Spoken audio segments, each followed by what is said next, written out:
My name is Thomas Clark, and welcome to the Takeoff Podcast, where myself and guests help equip you to bring the peace of God to the place you live, work, learn, and play, all for His glory. Every problem is a discipleship problem. Being a disciple of Christ does not guarantee that we will not have problems. It does, however, give us the tools to face the challenges of life that come our way. My worldview is that Christ transforms culture, and He does it through His followers. The goal of Takeoff is to equip you for movemental thinking when it comes to making disciples. Welcome to Season 3.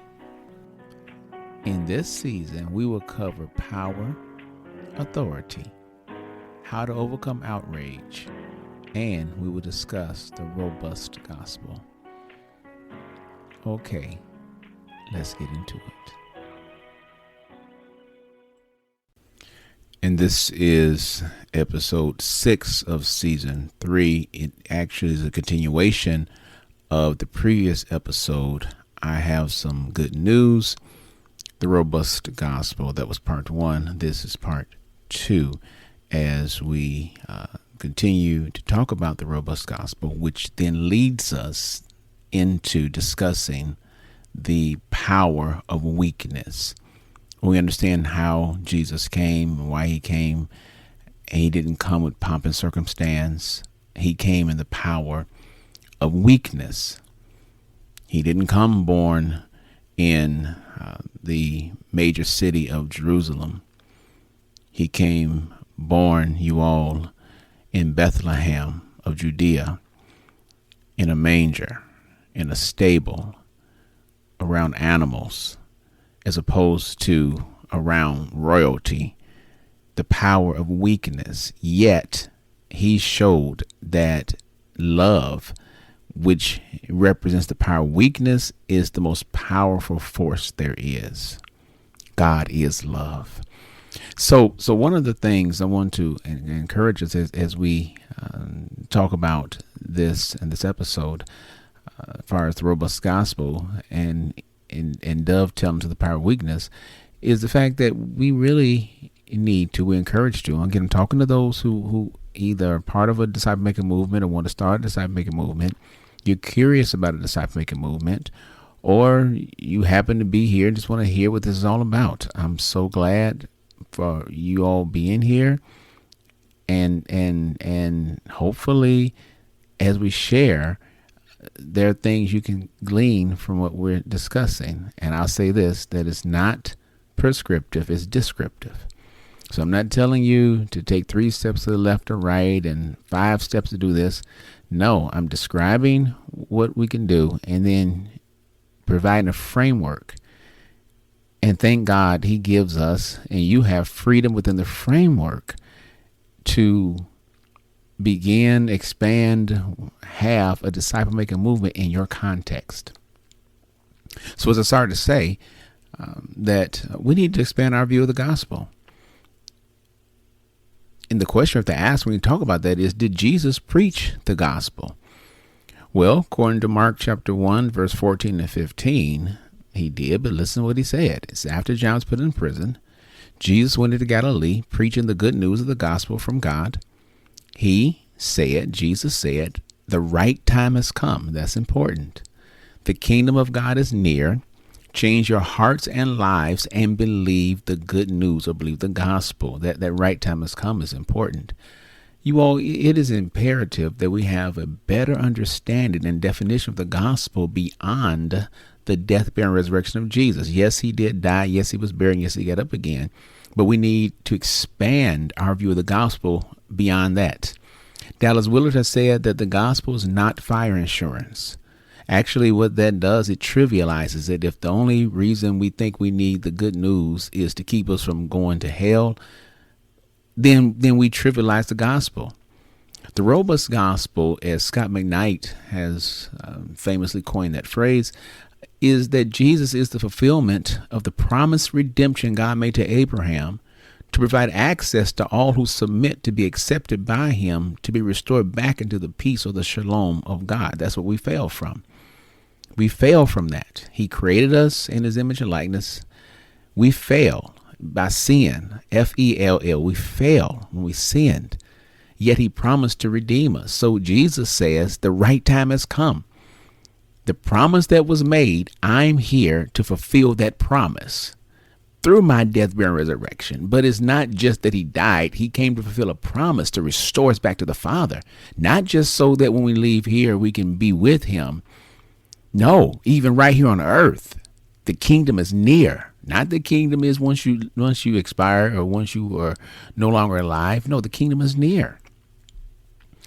So when we talk about coming to a shalom as peace, you all, it's not just the absence of conflict, but also justice and life the way it was always meant to be.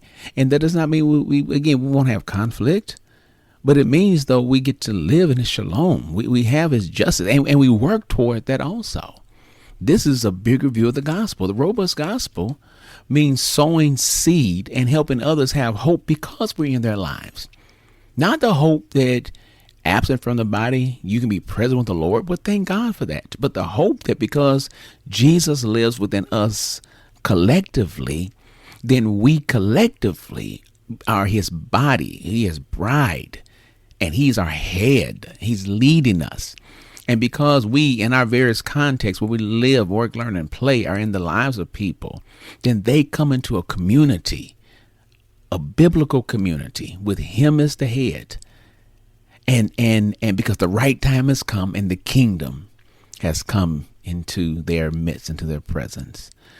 The robust gospel, you all, means a new way of doing power and creating a culture based on hearts being changed. So instead of the will to power, we use, now here's where it dovetails, talking about love, into the power, we use the power of weakness. We live in a post-Christian age. Yeah.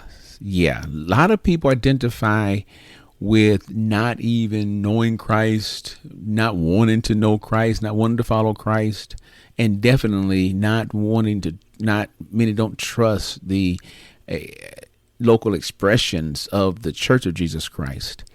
There are 3.56 billion people, according to the data I've seen, who do not even know the name Jesus. So if we're going to reach people today in this post-Christian age, the method must be different from what we see, but yet in line with what we see in Scripture, not forcing our will on people, not trying to hammer home anything, but instead, you all, lining up what we see in Scripture, again, using the power of weakness. Please understand, the will to power is not a bad thing until it becomes self-centered and hurts others. That's when it's a bad thing. And typically that's what happens with the will to power. It is self-centered. We want to enforce our will on people. Have them do what we want them to do. We want them to do it. Let me help you understand. Let me unpack this for a second. Sin itself, S-I-N, sin is not doing bad things. That's not sin. Sin actually is a heart that lacks love for God and love for neighbors as we love ourselves. That's sin. See, sin begins in the soul. That is the heart, the will, the intellect, our desires. That's where sin begins. And because that's where it is, because it's a heart issue, because it's our soul issue, our will, intellect, desire issue, you know what we wind up doing? Then we wind up disobeying God. Sin starts long before you actually do something wrong. You don't love God. When the first sin took place, the original sin, when Adam ate from the fruit of the tree of knowledge of good and evil, the sin actually started in his heart. It was him deciding that he didn't trust God. He and Eve, we don't trust him. We don't love him enough and love each other enough more than we love ourselves. We don't love each other. We don't love him enough or each other enough to obey him. And because we don't love each other, love him, first of all, the Lord enough, and love each other enough to obey him and to help one another be accountable to obey him, then we'll do what we want to do because we feel we can do it. Matthew chapter 15, verse 11 says it's not Jesus. This is Jesus talking. It is not what people put into their mouths that make them unclean. It's what's come out of the mouth that make them unclean. Verse 18, he says, but what people say with their mouths comes from the way they think. Remember the soul, our will, intellect, our desires. These are the things that make people unclean. Out of the mind come evil thoughts, murder, adultery, sexual sin, stealing, lying, and speaking evil to others. These make people unclean. It's what's in us, you all. Even before we do it, it was in us. The lack of love for God leads us to love ourselves, unfortunately, in a disproportionate way. We have misplaced desires, which is sin. Again, it's what's inside of us. Coincidentally, that's why we can't use, we talked about a previous episode, we'd be encouraged to shy away from the ill-gotten power or the misuse of power, whether it's coercive or hegemonic power, to try and force people to do the right thing. Again, the will to power. No, because what happens is when we when we love ourselves and have misplaced desires, and we love ourselves in disproportionate ways, again, then what we wind up doing is elevating idols in our lives. Whether we're the idol, someone else is the idol, or our ideals are the idol. We have to be intentional about divorcing the cross and truth of the Lord from the sword and politics. That is, from force and power and politics. Divorce the cross and truth from money and economic power. That we don't tie them together and say, because I have a sword, or because I have political power, or because I have money, or I have economic power or influence, then, and we tie it to the cross and say that must mean I'm right. No, we have to be careful. That's will to power. That's not what God would have. You all, by focusing on the power of our vulnerability, again, love, power, weakness, by focusing on that and suffering, we can better understand and repent from how we've learned to live, tell, and invite others into our grand story. Typically, we invite people to our story with us being the hero. Let me tell you right now, you all, Jesus believed in a grand story, but he also critiqued any version of the story that resulted in a will to power for those who were unlike him or were self-serving. In fact, the Jewish religious leaders of Jesus' day looked down on any who was not like them. And Jesus, you studied the scriptures, he decentered that notion, but he did not devalue the people. We are encouraged not to be like first century Israel and exclude people who are not like us, or think that we win and others lose just because they're not like us. If they're not like us, then that means they're wrong. People need Jesus. They don't need to be clones of us.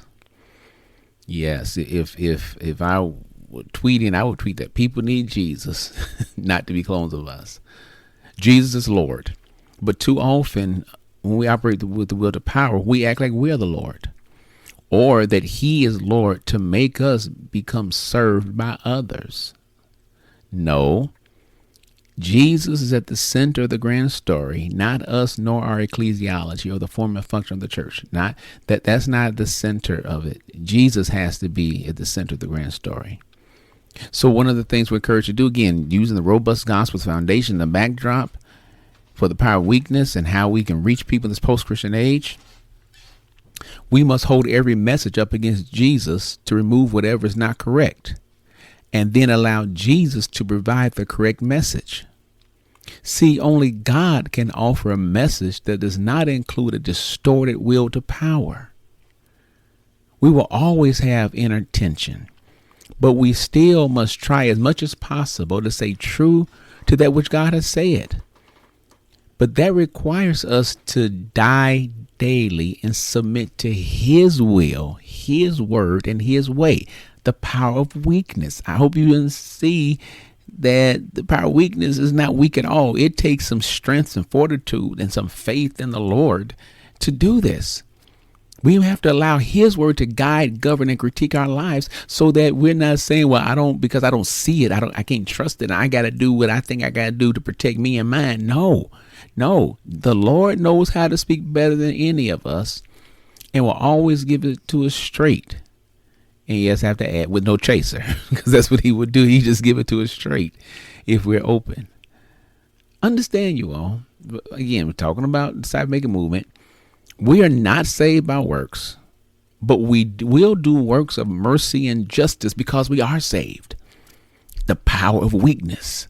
We operate with mercy. We operate with justice. We won't see that as being weak or see this as being bad or wrong because we have to force our will on other people. No, because if not, then perhaps as Martin Luther said,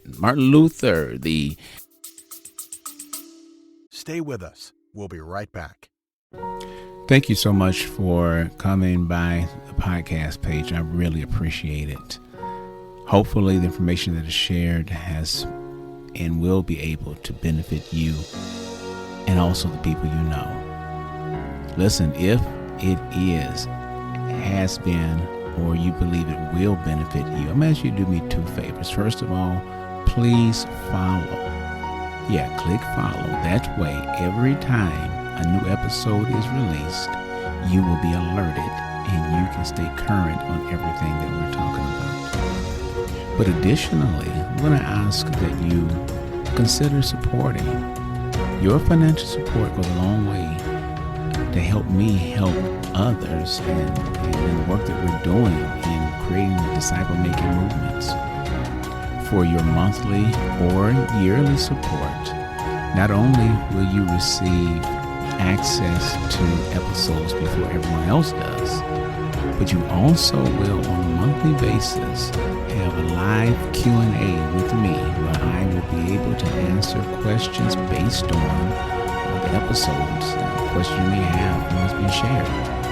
There's only so much that myself and my guests can say during the podcast recordings, but during the live Q&A, we can take a deeper dive into questions you may have, ways that we've seen it play out and work out, and perhaps even some suggestions that you may have that we may be able to comment on to help you and help equip you to help bring the peace of God to the places you live, work, learn, and play. Thank you again for following and for supporting. I appreciate it.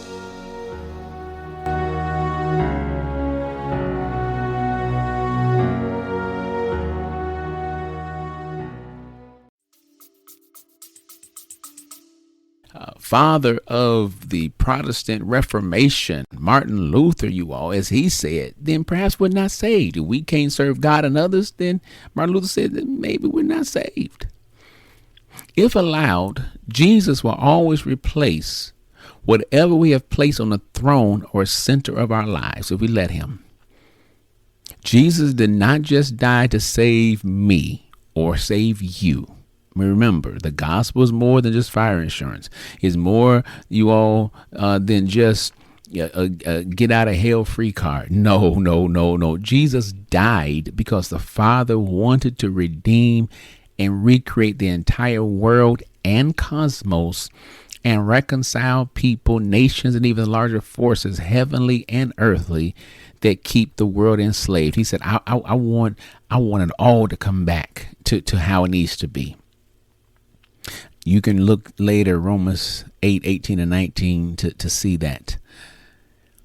As we decenter ourselves, however, you all, and place Jesus where he belongs at the center of our grand story, we will listen and seek to understand how the critiques of postmodernism and other cultures speak to us, recognize in any ways we may be enforcing our will to power on them and others, that we won't just say, you know what, it's me versus you, or I'm the expert, you're not, and so I don't care what you think, I don't care how you feel, even if you may be right as you critique this, they critique what we've done, how the church, and maybe you personally didn't do it, I personally didn't do it, but the truth of the matter is, you all, we have to acknowledge, we encourage, acknowledge, and admit that there are some things that the church has done historically that has hurt people. Yes. And so we are open to acknowledge that, to help create that bridge so people can follow him. If our grand story always has us as the hero or the wrongs done to us being righted, then we need to recenter Jesus. If it's all about us, we always are right, or everybody did us wrong and they gotta do right by us, then we need to recenter Jesus. If we only talk about forgiveness but not unbiased love, we need to recenter Jesus. If we only talk about the covenant relationship, that is, we belong to him, connected to him, but not our kingdom responsibility, then we need to recenter Jesus. Because of the human condition of sin, there will be something lacking in us now. So we must always be humble and admit we don't always have it together as we would like, but we're doing the best we can, and we're open to the Lord molding us into his image. So yes, we're open to the critique as it helps us move from the center and put Jesus back where he belongs. And I have to add this part to it, that while people are not in our group, we don't have to listen to them in terms of the negative things they're saying, but because of biblical hospitality, we invite them to our lives, you all. We're inviting them to the privileges of the biblical community where there's mutual obligation and accountability. So we do have an obligation to ourselves and to our community to hear and say, wait a minute, is there any truth to what they're saying? If it's not, then it doesn't matter. It doesn't rate. But if there's truth to it, then we're wise to say, you know what? Okay, yeah, we dropped the ball on this one because we should have held each other accountable for this. And we extend the olive branch to others using the power of weakness.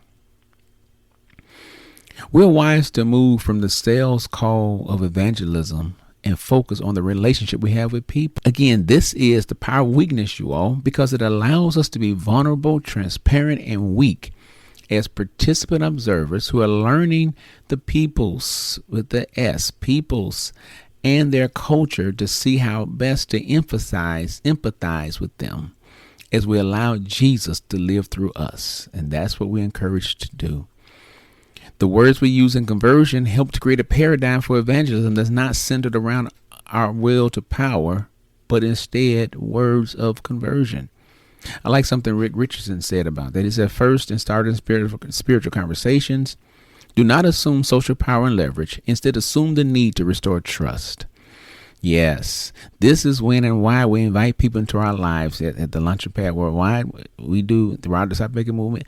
We invite people into our lives until they trust us enough to invite us back into their lives.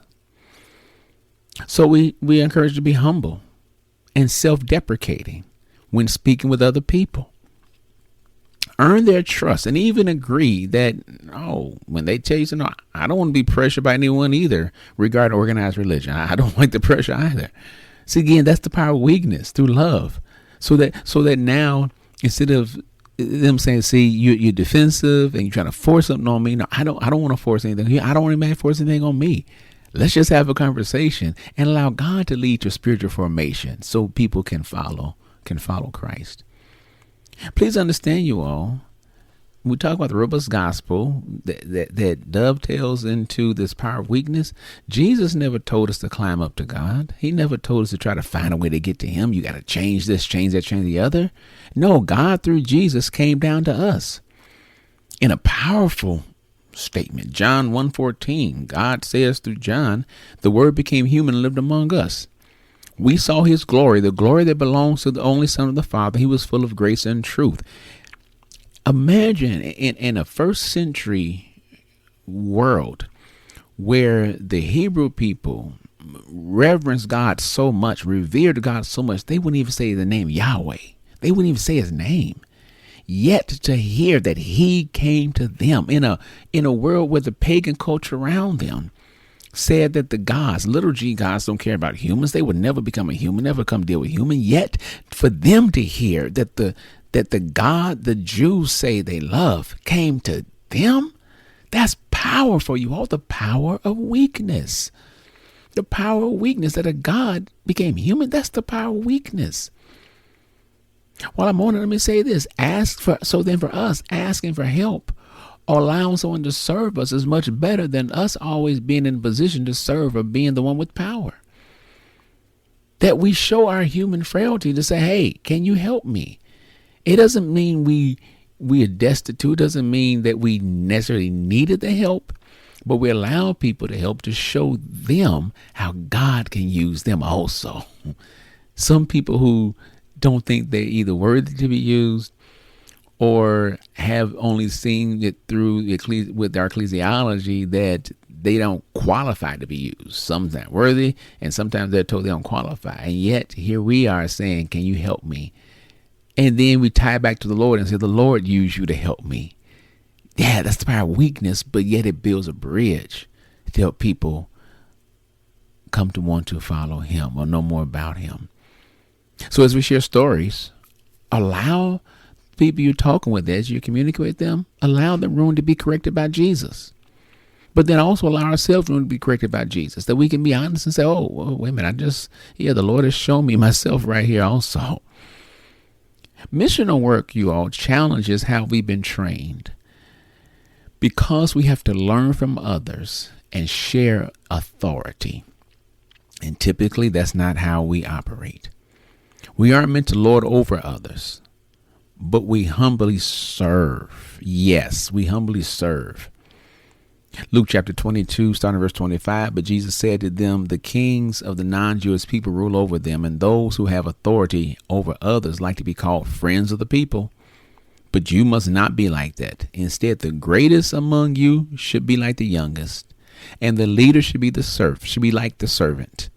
Who is more important, the one sitting at the table or the one serving? You think the one at the table is more important. Jesus says, but I am like a servant among you. The power of weakness. The right time has come. This robust gospel, which leads to the power of weakness, that can help us in a disciple making movement do so many wonderful things in the place we live, work, learn, and play to help others want to follow Christ. So I have a couple of questions, every episode questions and a challenge. So question, where are you challenged to use the power of weakness? Just being honest self-evaluation. Where have you been challenged to use the power of weakness? Another question is, what are some opportunities to replace the will to power with the power of weakness? Identify some. Yes. One more question. Who do you know that needs to hear the good news of the robust gospel? The right time has come. Christ has brought his kingdom where they can come into his kingdom now. Not wait till by and by when the morning comes, but now come into his kingdom. And then lastly, what is your I will statement? As a result of what's been shared in this episode, you will or will not. You will start or you will discontinue. And then who are you going to share it with? That you can not just tell them about this, but walk this with them. Listen, drop me a note, please. By all means. Thank you. Tell somebody else about this. Share it with others. And please consider supporting the work as we are trying to help equip people to bring the peace of God to the places they live, work, learn, and play, all for his glory. Let's take off.